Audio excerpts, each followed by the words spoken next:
Assalamualaikum dear students, welcome back to NPS Official. I hope you all are fine and doing well in your homes.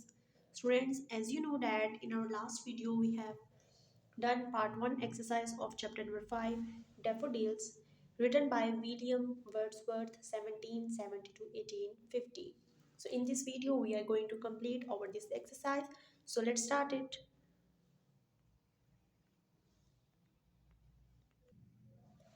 सबसे पहले हम start करें अपनी grammar term से connotation.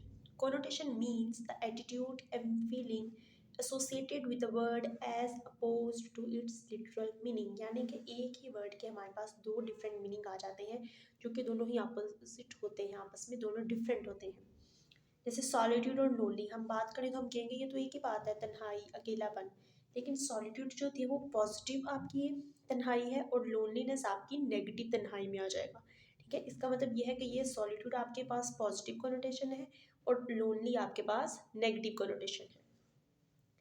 इसकी example के लिए, इसी की प्रैक्टिस के लिए उन्हें आपको पार्ट बी दिया है, specify positive and negative connotation of each of the following. आपने इन वर्ड्स को देखना है और बताना है इसमें से पॉजिटिव कौन सी कोनोटेशन हो सकती है और नेगेटिव कौन सी हो सकती है.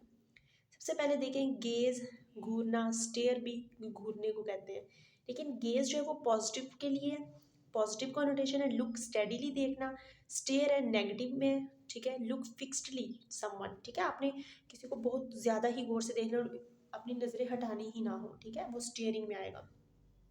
Shine and glare. शाइन आपके पास पॉजिटिव कोनोटेशन है जबकि ग्लेयर आपके पास नेगेटिव कोनोटेशन है. होर्ड आपके पास नेगेटिव कनोटेशन है जबकि कलेक्ट आपके पास पॉजिटिव कनोटेशन है. नेक्स्ट देखें, जैसे कि हम कलेक्टिव नाउन पहले भी डिस्कस कर चुके हैं, एक दफ़ा दोबारा देख लेते हैं. Collective nouns, a singular noun such as committee or team that refers to a group of people, animals or things is called collective noun. यानी बहुत सारे लोग, यानी बहुत सारा कोई ग्रुप है, एनिमल्स का, चीज़ों का, इंसानों का. ठीक है, उनको आपने एक ग्रुप के फॉर्म में करके उनको एक सिंगल नेम दे देना हो. ठीक है, वो आपका कहलाता है कलेक्टिव नाउन. जैसे कि क्राउड. अब क्राउड में कितने ज़्यादा लोग आएंगे, लेकिन हमने सबको यूनिटी करके, यूनिट बनाकर एक क्राउड का नाम दे दिया है. Crowd in this poem refers to a collection or large number of daffodils. Which collected noun means a collection of ships को हम क्या कहेंगे, fleet. A collection of singers को हम क्या कहेंगे, choir. A collection of cattle को हम क्या कहेंगे, herd. And a collection of soldiers को हम क्या कहेंगे, army. नेक्स्ट देखिए, हमारी ग्रामर का ही एक पोर्शन है जिसके हम लिखते हैं conjunctions. Conjunctions join words and sentences. There are two kinds of conjunctions. ठीक है, कंजक्शंस हम बेसिकली किसको कहते हैं कि ऐसे वर्ड्स जो कि हमारे दो सेंटेंसेस या दो वर्ड्स को जॉइन करते हैं. जैसे आप सिर्फ अपनी बात करेंगे कि आई एम ईटिंग, लेकिन आपने अगर अपनी दोस्त को भी साथ में बताना हो तो आप क्या कहेंगे, I am eating and Heena is working. तो आप दोनों ने जो दोनों सेंटेंसेस को जोड़ने के लिए आपने क्या वर्ड यूज़ किया, एंड. तो एंड आपका क्या था, कंजक्शन. अब कंजक्शंस होते हैं वो दो तरह के होते हैं, कोऑर्डिनेटिंग कंजक्शंस एंड सब कोऑर्डिनेटिंग कंजक्शंस. कोऑर्डिनेटिंग कंजक्शंस वो होते हैं जो कि ज्वाइन करते हैं सेंटेंसेस को इक्वल रैंक पे. ठीक है, जबकि सब ऑर्डिनेटिंग कंजक्शंस वो है जो कि इसमें से क्या होगा, एक इंडिपेंडेंट होगा और एक डिपेंडेंट होगा. ठीक है, यानी कि इनमें दोनों मुख्तलिफ काम हो रहे होंगे और इसमें एक काम हो रहा होगा क्योंकि दूसरा उस पर डिपेंड कर रहा है, यानी दोनों काम आपस में रिलेट कर रहे होंगे, इसमें रिलेट नहीं कर रहे होंगे. अब आप लिखेंगे यहाँ पे आपके पास एक्सरसाइज है, उसको सॉल्व करते हैं, फिर आपको इसकी ज़्यादा समझ आ जाएगी. He ran fast but he missed the train. तो ये दोनों आपस में क्या है, रिलेटेबल है? नहीं, ये क्या है आपस में, ये अलग बात है, ये अलग बात है. तो ये दोनों ये क्या हो जाएगी आपके पास, coordinating conjunction. But wait until I return, worked hard lest you should fail, I did not come you dash you did not invite me because. ये आप उस पर डिपेंड करें कि मैं क्यों नहीं आ सका. ये आपके पास क्या हो जाएगी, subordinating conjunction. You will get a prize if you deserve it. अब ये भी कंडीशन रख दी गई है ना, तो ये भी किस में आ जाएगी, सबऑर्डिनेटिंग कंजक्शंस में आ जाएगी. नेक्स्ट हमारे पास आ रहा है ग्रामर का ही आपका पोर्शन है, use of present and past participles. Participle basically हम किसको कहते हैं, देन हम देखेंगे ना कि प्रेजेंट और पास्ट पार्टिसिपल कौन से हैं. पार्टिसिपल हम उसको कहते हैं जो कि वर्ब ही होती है, लेकिन उसका मकसद क्या होता है कि उसने उसको हम वर्ब को किस तरह यूज़ कर रहे थे एज अ एडजेक्टिव, और उसने मॉडिफाई करना होता है, थोड़ा सा चेंज करना होता है नाउन को और प्रोनाउन को।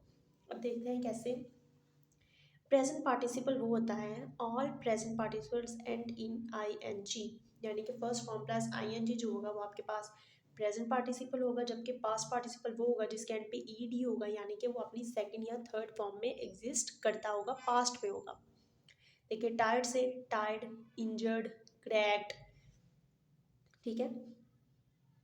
इसी तरह उन्होंने बताया हुआ है कि जो इरेगुलर वर्ब्स होती हैं have various past participles ending such as, यानी कि ई डी के अलावा भी आपको पता है सेकंड और थर्ड फॉर्म्स एग्जिस्ट करती हैं, जैसे रिटन, बिल्ट, गोन, ठीक है। तो वो भी क्या यानी कि पास्ट पार्टिसिपल यानी कि सेकंड या थर्ड फॉर्म वाले जो आपके एडजेक्टिव्स होंगे।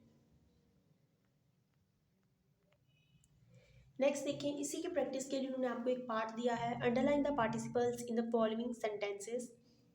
He was so shocked after the accident that he could not speak। यहाँ पे आपको shocked जो verb है लेकिन वो adjective के तौर पे यूज हुई है, वो आपके पास participle है। The galloping ing आ गया तो present participle। Scared ये क्या हो जाएगा आपके पास ed past participle। I don't want that burnt toast, अभी हमने ऊपर पढ़ा कि जहाँ पे t भी होगा एंड पे वो भी क्या होगा past participle होगा। Don't be frightened ed past participle। The dog doesn't bite। The lorry was carrying stolen goods। Stolen en यहाँ पे भी उन्होंने बताया था, ये क्या हो जाएगा past participle। Carrying आपका क्या हो जाएगा present participle। Everybody was excited ed past participle। Preparing ing present participle the things for the trip।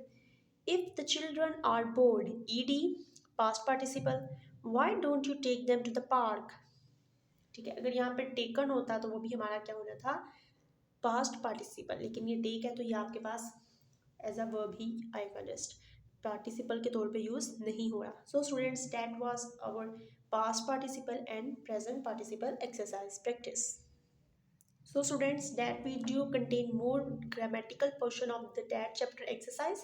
I hope so कि आपको सारी grammatical terms जो थी उनकी समझ आ चुकी होगी। Inshallah in our next video we'll solve next chapter exercise। Till my next video, take care, Allah Hafiz।